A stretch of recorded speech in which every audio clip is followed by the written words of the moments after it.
Well, here we are again. Another year, another FIFA. Welcome to Fog, and I hope you enjoy the video. If you do, leave us a like, drop a comment below. So, FIFA 22 is out. Anyway, this is all about whether or not FIFA 22 is any good. Whether or not EA have actually improved the gameplay and fixed everything that was wrong with FIFA 21. Nope. Essentially, this is a FIFA 22 review. You could say it's my yearly traditional FIFA review. And to be honest, I'm not even sure where to start.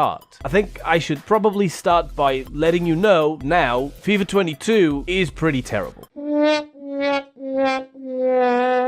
And inevitably, this is really more of a FIFA 22 rant. I mean, the game is just not good. FIFA 22 disappoints, period. I'll break down the reasons why this is my opinion, of course. But yeah, EA have hyped FIFA 22 to exhaustion. Mainly, they've been talking about their brand new hypermotion tech, stating FIFA 22 as being their biggest improvement on the series yet because of hypermotion. But the problem is, hypermotion is only on next gen, and I don't have a next gen console. Not only are they stupid difficult to find, because there's no stock, but I'm on PC. I have a gaming PC. I don't really need next gen. My PC is more powerful than any next gen console. But I guess, unfortunately, EA decided not to release a next-gen version of FIFA 22 on PC. So I have no choice but to review and give my opinion of FIFA 22 based on the PC platform, which is, in case you didn't know, last gen. Same as PS4 and Xbox One. Now, full disclosure, I have not bought this game. I've played through my 10-hour free trial that I get as part of being an EA Play member, which, to be honest, is more than you need to see how bad FIFA 22 is. Now, in fairness,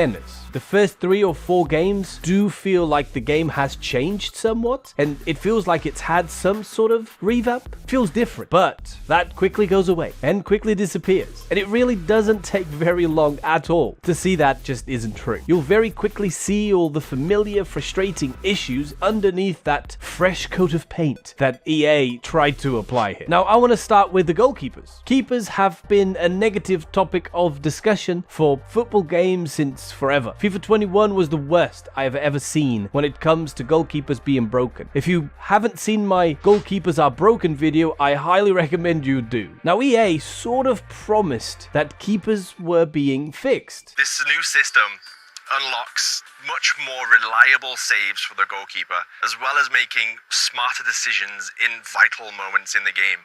Well, it's definitely not true. In FIFA 22, goalkeepers feel incredibly inconsistent. Now, one minute, they'll pull off the greatest save ever, but the next minute, they fail to stop the easiest shot ever. It's almost absurd. In fairness to EA, the near post bug is sort of fixed, and keepers seem to save a few extra shots aimed at the near post, more so than they did before, but you can still score pretty easily by aiming at the near post every time.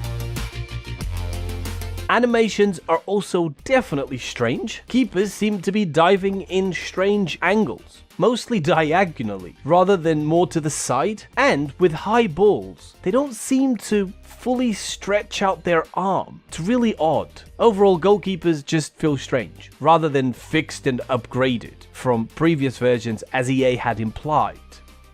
Next up, defense. I'm going to start by saying that defense has improved, mainly because defenders now actually try and stay in line to each other, and they seem to work more compactly than before as well. But all the same problems from before are still there. Tactical defending feels broken and pretty much uncontrollable in a lot of the scenarios. Whenever you need your second player to press and tackle whilst you cut the passing lane, it just doesn't do it. The AI is awful, and trying to manually tackle feels almost pointless. I say that because unless you're absolutely perfectly positioned for the tackle, it just doesn't work. Instead, your player will do the sticking out foot animation completely without context, which removes him from the play completely. I'd rather they just not do anything if you're pressing for the tackle, but you're not in range of your opponent. At least that way, the play would still continue, instead of your player having a weird spastic attack that has no context whatsoever and being left behind. Using legacy defending does feel somewhat better. Yes, it can just be mindlessly holding down the the X button, even that doesn't work a lot of the times, but at least it's a lot easier to control, and you can still defend tactically as well by using the second player press more efficiently whilst cutting passing lanes without making silly mistakes. In terms of midfield, same problems as before really, they just don't help defense. Instead of trying to get back and help, the AI just jogs back or stays within the scope of the position they are playing. Seems coding midfield players to track back and defend is proving a bit hard for EA.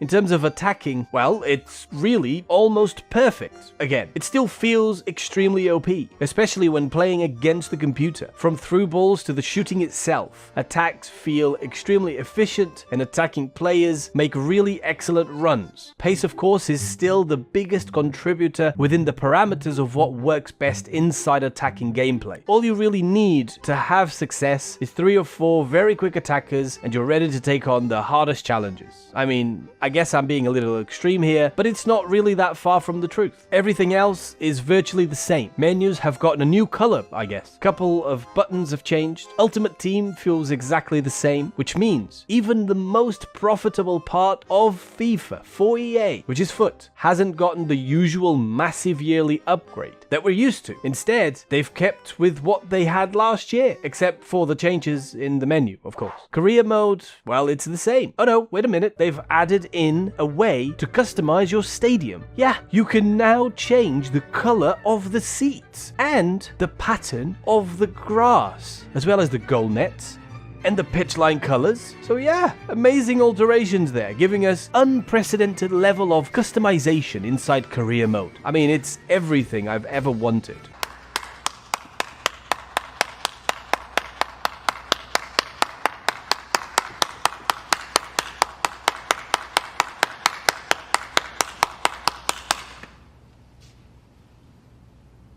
Not an online career mode where I can play, through a career mode against a friend of mine. No. We don't need that yet. Not a better scouting system, not a better transfer system. Nah, but we're fine with what we've got. Well, all in all, it's all the same. Nothing really changes. What EA are really good at is the marketing, getting everyone hyped.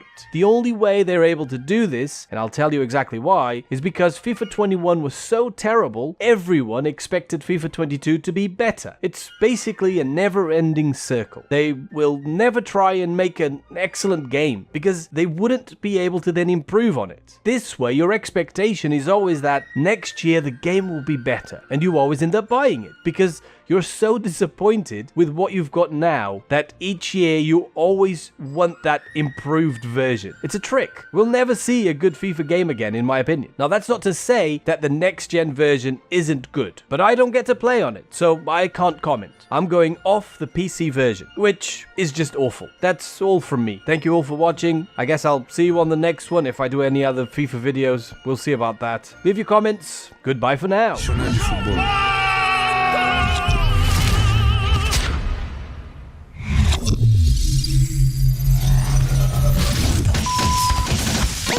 Not real, you know what I mean? Like real. I'm not real. I'm real.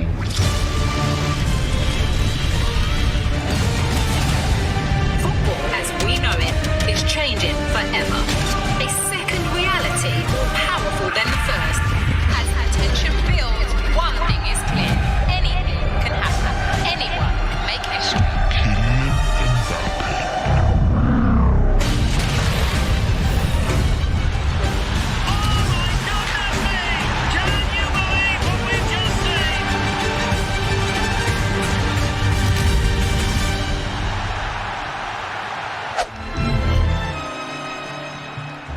We are pretty good.